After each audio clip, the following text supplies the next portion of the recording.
Hello दोस्तों, math tips channel में आप सभी का फिर से स्वागत है। इसके पहले मैंने आप लोगों को परसेंटेज का जो है पहला टाइप जो है बताया था। आज मैं परसेंटेज का जो है दूसरा टाइप लेकर के आया हूँ। तो दोस्तों देखिए, परसेंटेज का दूसरा टाइप जो है किस तरह से जो है सॉल्व होगा, इसे आप लोग जो है समझिए। तो देखिए, दूसरा टाइप सवाल कहता है कि ए की ऊंचाई बी की ऊंचाई से 20% कम है, तो बी की ऊंचाई ए की ऊंचाई से कितना प्रतिशत अधिक होगा। तो इसको मैं ट्रिक के द्वारा जो है बता रहा हूँ। देखिए, मान लिया कि बी का ऊंचाई जो है 100 मीटर है, तो ए का जो है 80 हो जाएगा, क्योंकि ए की ऊंचाई बी से जो है 20% कम है। तो बी का 100 तो ए का कितना 80। तो कितना जो है बी का जो है कितना जो है ए से अधिक है, 20 अधिक है। तो इसलिए प्रतिशत वृद्धि बराबर वृद्धि गुना 100 बटे मूल मान। समझ गए?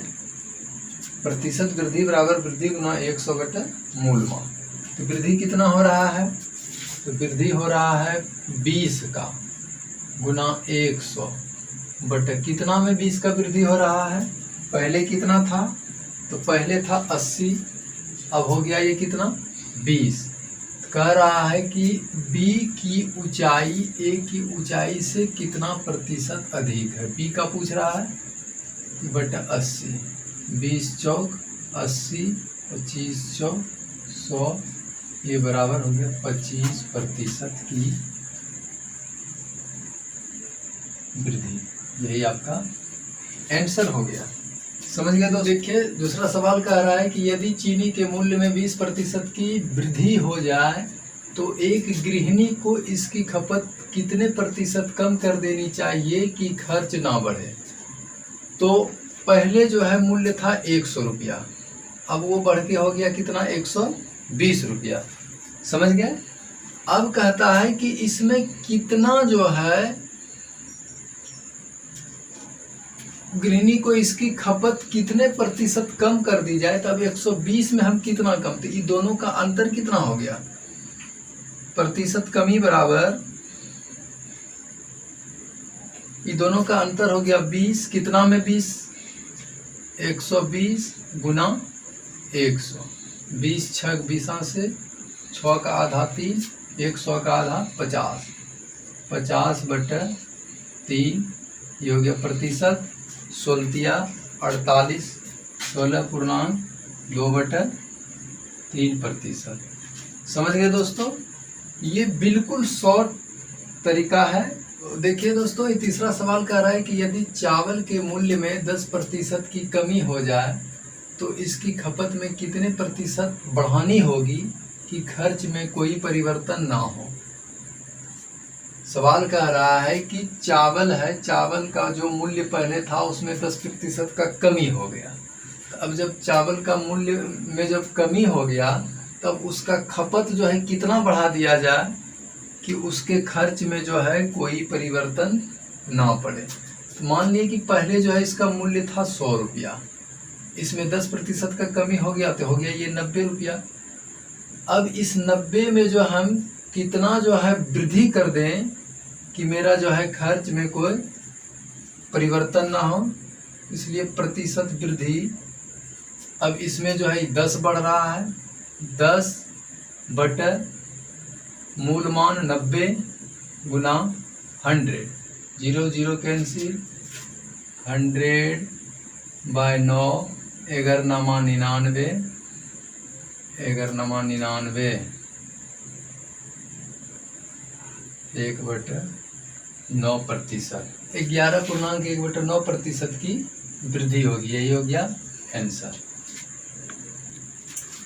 अब चौथा सवाल है कि यदि ए की आय बी की आय से 25% अधिक हो तो बी की आय ए की आय से कितना प्रतिशत कम है। आय 100 रुपया रहेगा तब ना ए का जो है 125 होगा। अब जो है कहता है कि बी की आय ए की आय से कितना प्रतिशत कम है। अब इस दोनों में देखिए अंतर क्या है 25, तो इससे कितना कम है 25 कम है, तो लिखेंगे इसलिए प्रतिशत कमी बराबर 25 बटर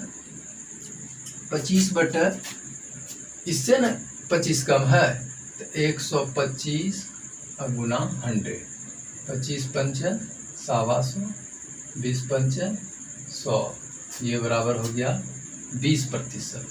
कितना प्रतिशत कम है तो 20% कम है, यही हो गया आंसर। दोस्तों देखिए क्षेत्रफल पर आधारित प्रश्न है। इसमें सवाल कह रहा है कि किसी आयत के लंबाई में 10% की वृद्धि तथा उसके चौड़ाई में 30% की वृद्धि कर दी गई, तो बताएं कि क्षेत्रफल में कितने प्रतिशत की वृद्धि हुई है। अब इसे जो है समझिए, आयत में जो है क्या होता है, लंबाई होता है और चौड़ाई होता है। तो लंबाई जो है 10% की वृद्धि हो रही है, तो इसको मान लीजिए 10% वृद्धि मतलब 100 में 10 तो हो गया 110 बटा 100 गुना चौड़ाई में 30% का वृद्धि हो रहा है तो 130 बटा 100, ये हो गया लंबाई, ये हो गया चौड़ाई। अब इसमें 0 0 0 0 कटा दीजिए, 13 गुना 11, 13 43 बटा 100। 100 से ऊपर अंश में कितना अधिक है 43। तो बताए थे दोस्तों कि अंश में भिन्न का अंश में 100 से जितना अधिक होगा उतना प्रतिशत का जो है क्या होगा, वृद्धि होगा। तो 100 से जो है 43 ज़्यादा है, इसलिए आयत का जो क्षेत्रफल निकलेगा नया वृद्धि करने के बाद, तो उसमें 43% का जो है वृद्धि हो जाएगा। यही हो गया आंसर। दूसरा सवाल है, किसी वर्ग के प्रत्येक भुजा में 10% की वृद्धि कर दी गई, तो बतावें कि उसके क्षेत्रफल में कितने प्रतिशत की वृद्धि होगी। क्षेत्रफल पर आधारित प्रश्न में आयत, वर्ग, वृत्त, त्रिभुज कुछ भी जो है सवाल आ सकता है। उसमें जो है बस उसका सूत्र जो है याद रखना है। अब वर्ग का क्षेत्रफल क्या होता है दोस्तों, भुजा स्क्वायर। बस इसका जो है वर्ग का क्षेत्रफल भुजा स्क्वायर, तो भुजा गुना भुजा 10% की वृद्धि तो 110 बटा 100, ये हो गया भुजा। अब फिर भुजा गुना भुजा, फिर 110 बटा 100 कीजिए, 0 0 0 0 कट गया, 11 गुना 11 121 बटा 100। इससे ऊपर 21 अधिक है, इसलिए 21% की वृद्धि होगी। यही हो गया आपका आंसर। वर्ग के क्षेत्रफल में जो है 21% का वृद्धि हो जाएगा। 10% का भुजा में जब वृद्धि कर दिया जाएगा तो 21% का वृद्धि हो जाएगा। अब तीसरा सवाल कहता है कि किसी त्रिभुज के आधार में 10% की वृद्धि कर दी गई तथा ऊंचाई में 20% की वृद्धि कर दी गई, तो उसके क्षेत्रफल में कितने प्रतिशत की वृद्धि। आधार में भी जो है वृद्धि हो रहा है, ऊंचाई में भी वृद्धि हो रहा है, तो क्षेत्रफल में भी क्या होगा, वृद्धि। तो दोस्तों त्रिभुज का क्षेत्रफल होता है 1/2 गुना आधार गुना ऊंचाई। देखिए इस तरह का सवाल जब आ जाए यहाँ, तो 1/2 जो है इसको कांस्टेंट मान लेना, इसका मान जो है हट जाएगा। सिर्फ आधार गुना ऊंचाई को जो है, आधार में कितना प्रतिशत का वृद्धि हो रहा है, 10% का, तो 110 बटा 100 लिखिए, गुना ऊंचाई में वृद्धि 20% का, 120 बटा 100, 0 0 0 0 कैंसिल, 12 32 से 132 बटा 100, 100 से ऊपर कितना अधिक है 32, तो ये बराबर हो गया 32% का वृद्धि। समझ गए दोस्तों। अब वृत्त पर भी आधारित प्रश्न जो है पूछा जाता है, तो आइए वृत्त पर आधारित जो है प्रश्न को भी देख लेते हैं। अब देखिए, ये वृत्त से जो है दिया हुआ है सवाल, किसी वृत्त के त्रिज्या में 10% की कमी कर दी गई हो तो 1 नंबर में है कि उसके क्षेत्रफल में कितने प्रतिशत की कमी होगी। दूसरा इसी में क्वेश्चन है कि उसके परिधि में कितने प्रतिशत की कमी होगी। तीसरा सवाल है कि उसके व्यास में कितने प्रतिशत की कमी होगी। इसी से ये तीनों जो है का हल करना है। तो सबसे पहले जो है वृत्त का क्षेत्रफल क्या होता है पाई आर स्क्वायर। वृत्त का क्षेत्रफल क्या होता है, वृत्त का क्षेत्रफल होता है दोस्तों पाई आर स्क्वायर। यहाँ पाई को जो है क्या कर लेना है, कांस्टेंट मान लेना है।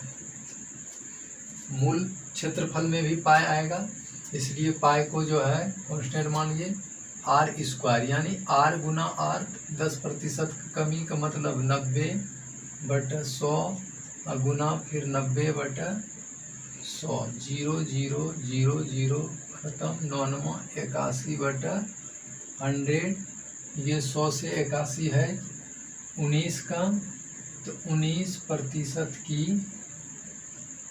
कमी हो गया वृत्त के क्षेत्रफल में।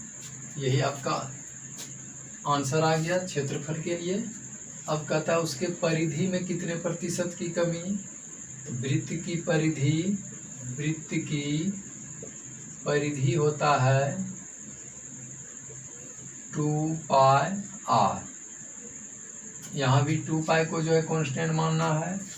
आर 10% की वृद्धि हो रहा है, तो 110/100 यानी 10%। वृत्त की परिधि जो है 2 पाई आर, यहाँ 10% की कमी हो रहा है ना, तो 90/100 लिखेंगे। 100 से 10 कम है, यहाँ 10% की कमी, ये परिधि में कमी हो जाएगा 10% का। अब इसका व्यास पूछ रहा है, व्यास में कितने प्रतिशत की कमी होगी। तो वृत्त का व्यास 2 गुना त्रिज्या, तो यहाँ 2 भी जो है कांस्टेंट हो जाएगा। अब यहाँ त्रिज्या जो है, त्रिज्या में फिर 10% का कमी, तो कितना हो जाएगा 90/100 यानी 10% का कमी। समझ गए दोस्तों। तो क्षेत्रमिति पर आधारित जो है प्रश्न जो है इस तरह से जो है पूछा जाता है।